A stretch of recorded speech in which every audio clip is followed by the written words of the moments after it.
So hello and welcome to the channel. Today we will learn about animal classification. We see variety of animals around us, whereas some are very small, whereas some are very big.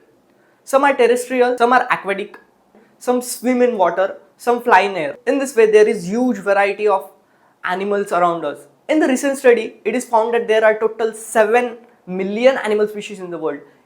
Is it possible to study each and every of the species? No, definitely not. So what if I group them on the basis of their similarities and differences, like all the aquatic here, all the terrestrials, all the flying species here. And now if I study one of the animals from each group, I'll get the basic study of all the animals from that group. Formation of groups and subgroups of animals depending upon similarities and differences among animals is called as animal classification. Aristotle, he was the first one to classify the animals into groups and subgroups. His method of classification was known as artificial method of classification. Time to time, different scientists tried to classify the animals into different groups, and different methods were there, along which one scientist named Carl Linnaeus gave traditional method of classification. In this traditional method of classification, he divided animal kingdom into two groups, chordates and non-chordates. But what are chordates and non-chordates? Chordates are basically the animals having the backbone, that is notochord, and non-chordates, notochord is absent. So now the kingdom is divided into two groups, but this wasn't sufficient to classify the animals. So there were more few factors which were taken in account to study the animals. Let's see it. So for the new system of classification, there were few criteria. The criteria were grade of organization, body symmetry, and body cavity. Let's see one by one.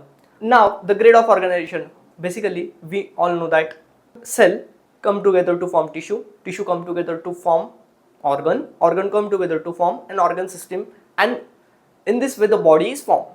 But in few organisms, there were only group of cells were found, while in some only tissues were found, while in some not all organs, only few organs were formed. So four grade of organizations were formed. First one, cellular grade organization. In some animals, only group of cells were formed, but not the tissues, like the lower animals. But in some animals, group of cells come together to form tissue, to form different body functions. This is called as tissue grade organization. In some animals, tissues come together to form some organs. This is known as tissue organ grade organization. And in higher organisms, it was found that different organs come together to form an organ system, and this was called as organ system grade organization. So taking in account all these four grade of organization, animals were classified according to their grade of organization. The second one is body symmetry. I cut these organisms in the vertical way. What we got was, here I got two equal halves. So based on this property, there are different types of animal bodies that are asymmetrical, radial, and bilateral symmetrical. In asymmetrical body, if you cut the organism through any imaginary axis, you will not get equal halves, like sponges. While in some animals, if we cut them through any plane but through center axis, we'll get two equal halves. It is also seen in starfish. And now it's time for the bilateral symmetry. In bilateral symmetry, there is only one imaginary axis through which we will get two equal halves, like humans, butterflies. So this is all about the body symmetry. Now we'll see about the body cavity, that is coelom.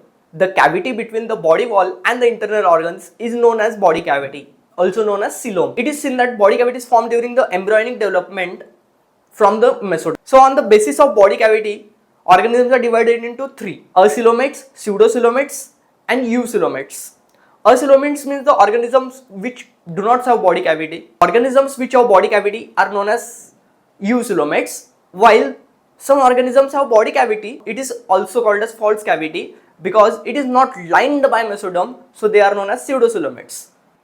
So we have learned all the three criteria: grade of organization, body symmetry, and body cavity. Based on all this, all the organisms were arranged in the increasing order of their grades, and after studying all the criteria, we got 10 phylum in the kingdom Animalia, in which 9 phylums were of non-chordates and the one phylum came under the chordates.